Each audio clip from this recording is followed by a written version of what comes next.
Oke, assalamualaikum warahmatullahi wabarakatuh.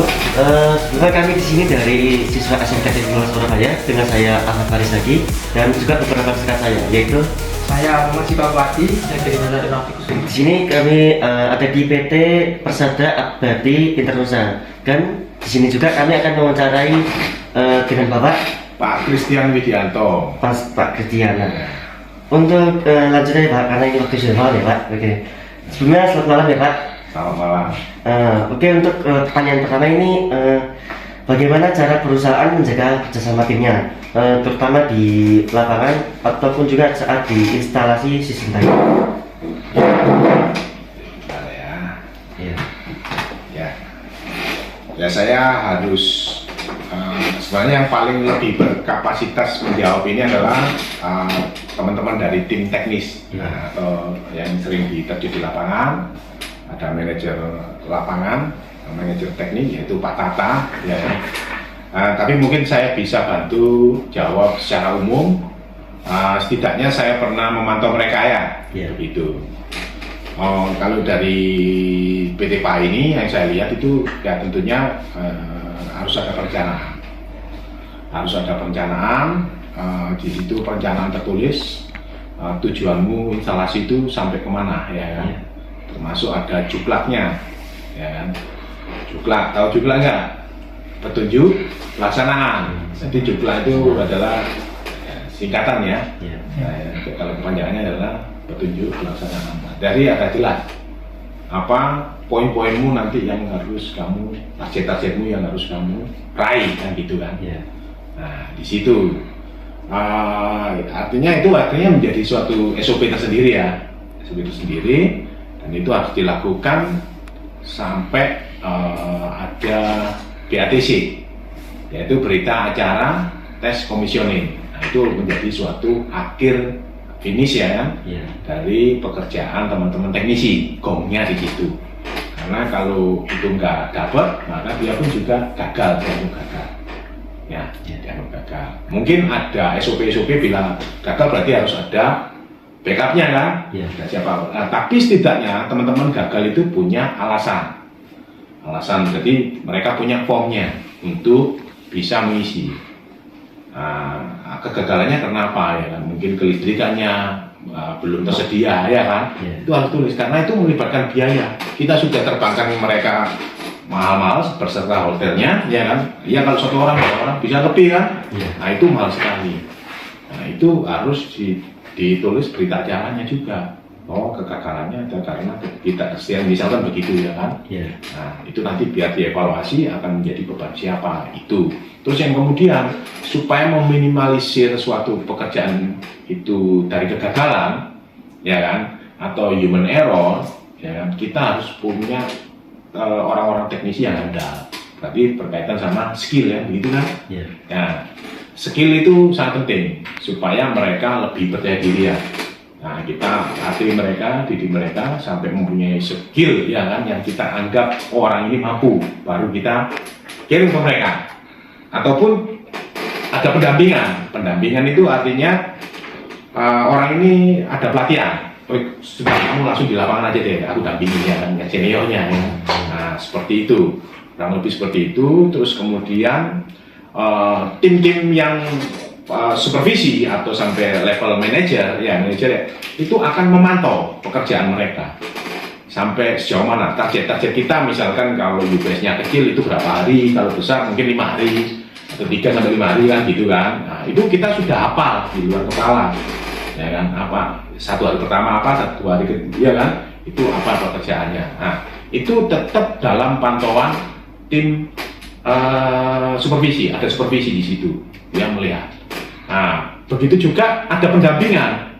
Jangan sampai teman-teman atau rekan-rekan kerja yang kerja di sana itu bisa jadi daerahnya terpencil atau di suatu kepulauan, ya kan, yang sulit menjangkau. Ya beli apapun sulit. Nggak ada Indomaret banyak. Padahal ada juga kita harus naik pesawat, naik perahu, ya kan, terus naik kuda, naik perahu lagi. Nah, coba bayangkan ya kan, itu kan berat. Nah, dan di rawa-rawa ada banyak buaya. itu bisa jadi seperti itu. Nah, misalkan ada rumah sakit ataupun puskesmas kan, misalkan begitu, kita harus isolasi di sana. Nah, mereka itu secara mental sebenarnya tertekan. Jadi kita harus ada pendampingan walaupun jarak jauh, kita pantau apa aja kebutuhanmu, kita perlengkapi, kita siapkan sebelumnya. Selain dari tim-tim survei itu sudah menginformasikan bagaimana kondisinya ya, dibantulah ya. Nah itu kita juga siapkan. Jangan sampai mereka itu takut ya, takut. Walaupun laki cowok kadang-kadang ya takut juga. Jadi ada penyertaan, dia merasa disertai sama tim yang di official atau apa ya kan. Itu kurang lebih seperti itu mungkin bagaimana cara perusahaan menjaga ya kan, menjaga apa? Kerjasama tim ya kan. Nah itu kan kerjasama kan kita kan, kurang lebih seperti itu. Baik, untuk ke pertanyaan kedua ini kira-kira sudah sejauh mana ya untuk keterbukaan komunikasi yang diterapkan antara karyawan dan juga manajemen? Nah itu pertanyaan secara ya umum ya, itu nggak harus orang teknisi ya. Mungkin yang maksudnya itu yang ada di sini ya. Karyawan sama manajemen kira-kira apa sih yang dibahas itu selain administrasi dan kepegawaian? Bener nggak? Selain misalkan seperti hal berapa gaji, potongan, terus BPJS, ya kan, terus cuti, libur ya kan, terus kemudian begitu juga pencapaian dia dapat komisi, ya kan, atau sebaliknya dia dapat punishment, benar nggak? Karena pelanggarannya, terus juga dapat bonus juga, bonus misalkan ada bonus tahunan ya kan. Nah itu adalah komunikasi item-itemnya kurang lebih di situ-situ aja mengenai hak dan kewajiban. Nah perusahaan ini cukup membuka itu, dibuka ya kan. Mereka juga cukup care mengenai apa namanya hal-hal seperti itu. Komunikasi tetap komunikasi. Begitu juga mereka pun pada saat ditugaskan di luar kota, ya kita kasih uang makannya, kita kasih uang hotelnya, itu kita ya jangan sampai mereka pada saat kadang-kadang itu ditelepon ya kan, nggak diangkat kan gitu kan. Nah itu jadi masalah. Nah, teman-teman harus konsen di manajemen untuk siap sedia ngangkat. Jika enggak, kita ada plan A dan plan B. Misalkan harus telepon siapa dulu. Misalkan anak buah saya kirim ya untuk instalasi suatu produk kita ya kan. Itu saya harus memang selain menyertai, saya komunikasi manajemen. Kamu sudah nggak hotelmu, uangmu, sakumu sudah dapat nggak? Oh belum, belum. Ini hari libur, ya kan? Ya sudah. Nah, ini kan komunikasi kan merasa tak sertai kan? Nah, bisa jadi aku kalau yang di sini kan gampang kan, Bang. Komunikasi, kamu ada uangnya, aku besok Pak ada Pak, sudah karena butuh sekian bisa pakai uangku dulu, nggak masalah kan?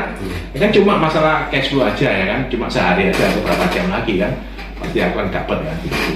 Nah itu salah satu komunikasi terbuka manajemen ya kan. Memang nggak semua hal itu memang harus terbuka sangat terbuka sekali, enggak, harus memang ada rahasia-rahasia perusahaan yang harus kita jaga ya, begitu kurang lebih seperti itu.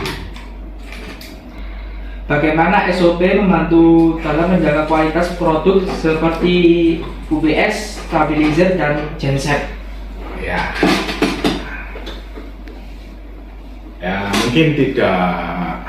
mungkin tidak harus berupa SOP ya, tapi mungkin bisa jadi dalam bentuk strategi kita supaya bisa menjaga kualitas kita. Itu misalkan kita harus ada QC itu harus tertulis, ada stikernya juga, QC 1, QC 2 dan seterusnya ya kan, sampai QC terakhir. Dan itu ada report-reportnya jelas, ada tanda-tangannya siapa yang bertugas ya kan, dan nilai-nilai hasil-hasil pada saat dites, tes beban, tes ya kan, tes tegangan sampai overload, itu harus tertulis. Nah, pada saat lolos QC itu sebagai senjata kita sebenarnya. Itu adalah bukti, ya kan? Bukti pertama kita untuk menjaga kualitas kita. Berarti kita sudah ada QC, ya kan? Yang berikutnya adalah kita juga karena ada QC, akhirnya kita merembet. Kita bisa ngasih garansi. ya kan? Kita ada garansi, ya garansi itu bergantung juga kondisinya. Katakan standar 1 tahun atau 3 tahun, ya kan? Kalau dia bisa lebih bagus lagi, misalkan bisa bekerja di suhu 25 derajat ke bawah misalkan ya, kita bisa ngasih 5 tahun misalkan seperti itu, ya kan? Tergantung kondisi tempatnya juga dan dia dan perjanjiannya juga. Nah itu kita pakai garansi. Sebelum-sebelumnya kita mesti ada riset juga. Sebelum kita mengeluarkan garansi itu pasti ada riset-riset dari pabrikan. Itu kekuatannya seperti apa, kita nggak langsung ya kan. Nah, terkait kualitas itu ada garansi, orang itu sudah berarti kualitasnya bagus ini karena ada warantinya kan. Terus kemudian kita juga ada strategi mengenai kunjungan. Ya, kita berkunjung lah ya kan ke situ, tengok-tengok lah, kita periksa, kita cek ya kan kondisinya, UPS-nya berapa bulan ini atau 1 tahun ya kan, kita lihat apakah ada perubahan dipakai atau tidak kan gitu kan. Nah itu salah satu strategi yang mungkin diambil dari marketingnya kan. Bisa melibatkan marketing, bisa melibatkan tim teknis yang ke sana, tim tekniknya kan, melihat kondisi baterainya bagus nggak, bagus semua nggak, dan itu gratis. Itu gratis, untuk lainnya dia nggak usah bayar lagi ya kan, sudah dihitung mulai awal itu sudah perhitungannya. Terus yang terakhir adalah tambahan, misalkan dengan kecanggihan teknologi ini, nah R&D bisa memberikan suatu kontrol jarak jauh maupun monitor dan bisa mengirimkan suatu notifikasi. Ya notifikasi jika UPS itu ada masalah mungkin nggak di UPS-nya, bisa jadi masalahnya yang sering terjadi itu adalah di pasokan listriknya, input listriknya itu jelek. Misalkan RST itu tegangannya ada 3 fase kan, nah, salah satunya pincang atau nggak seimbang, atau loadnya dia nggak seimbang, itu akan ngirim notifikasi bahwa ada abnormal ya kan, dia kirim ke kita lewat email atau lewat WA ya kan. Itu kita lakukan dengan didukung inovasi kita berupa JIS ya, melalui jaringan. Itu kita bisa pantau juga, dan kita juga transparan. Mereka pun juga dapat notifnya juga. UPS masalah apa itu pernah terjadi sering. Bahkan terakhir kemarin itu kita punya masalah di Bengkulu. Di Bengkulu itu ternyata dari data saya yang dapat dari inovasi yang R&D persembahkan, R&D kan, yang saya persembahkan itu dengan tim, itu ternyata inputan PLN-nya mereka bermasalah. Kita temukan, jadi sebelum kita kirim ke mereka, ya kan, itu tim kita sudah pelajari dengan database itu. Nah, kalau kita nggak punya itu, kita dianggap UPS kita yang bermasalah kan, nggak berkualitas kan, begitu kan, bener kan? Ya. Karena ini terkaitnya, kita manfaatkan teknologi yang terbaru ini ya kan. Nah, kurang lebih seperti itu ya kan. Apalagi ya itu kurang lebih. Ada beberapa hal yang 4 atau berapa yang saya catat ya kan, yaitu QC, garansi, terus kemudian kunjungan, dan apa tadi teknologi tadi ya kan, kemudian teknologi kontrol monitor jarak jauh itu dan notifikasi. Jadi ada 4. Pertanyaan berikutnya. Oke, untuk pertanyaan selanjutnya, apakah ada SOP khusus dalam penanganan instalasi dan servis di lapangan? Apakah ada SOP khusus ya penanganan instalasi servis di lapangan? Ya tentunya ada juga, pasti ada juga namanya perencanaan. Sebelumnya itu masalahnya itu apa? Sebelumnya masalahnya itu apa dulu ya kan, kita dapat informasinya atau notifikasinya, terus kita akan evaluasi di sini, kita rapatkan di sini, kita diskusi di sini. Nah selain itu misalkan UPS itu bermasalah, ya kan? Mereka bisa aja ada oknum-oknum yang tidak baik yang melakukan itu. Misalkan yang melakukan pekerjaan itu bukan kita, orang lain, ya kan? Bisa jadi kan, perangkatnya kita, tapi yang mengerjakan orang lain. Ya, itu kan ada oknum-oknum kan, yang seolah-olah perusahaan ini yang melakukan, bisa jadi pakai kaosnya kita atau seragamnya kita. Iya. Bisa gampang kan, sebenarnya melakukan itu. Nah, itu kita harus notice dulu ke distrinya atau ke kliennya bahwa kita punya SOP, ya kan? Salah satunya kita punya mungkin nantinya ke depan ini entar lagi itu ada semacam password. Jadi kalau kamu di UPS sudah ada password, ya kan? Tapi kita nanti akan perlengkapi lagi, lebih ketat lagi secara security ada password. Jadi selain orang kita, mereka nggak akan bisa. Karena terkait sama kualitas itu tadi kan, quality. Nah kalau masa-masa garansi, orang lain yang ngerjakan ya kita gimana kan, bagaimana cara pembuktiannya kan. Nah jalur yang paling aman kita security pakai password kan gitu kan, paling aman begitu. Kalau itu masih aja mereka lakukan ya kan, misalkan orangnya tahu password, nah kita punya mekanisme juga, itu kita harus ada admin. Ada orang adminnya, dan admin itu langsung sepengetahuan oleh manajernya masing-masing, nggak bisa. Nah karena ini barang impor, kita pun juga kadang-kadang butuh admin dari luar negeri. Pak, ini passwordnya berapa Pak? Gitu, ya kan? Kita harus bahasa Inggris, ya kan? Kita harus ngobrol atau China ya kan, sama orang China. Kita harus translate lah bahasa ya.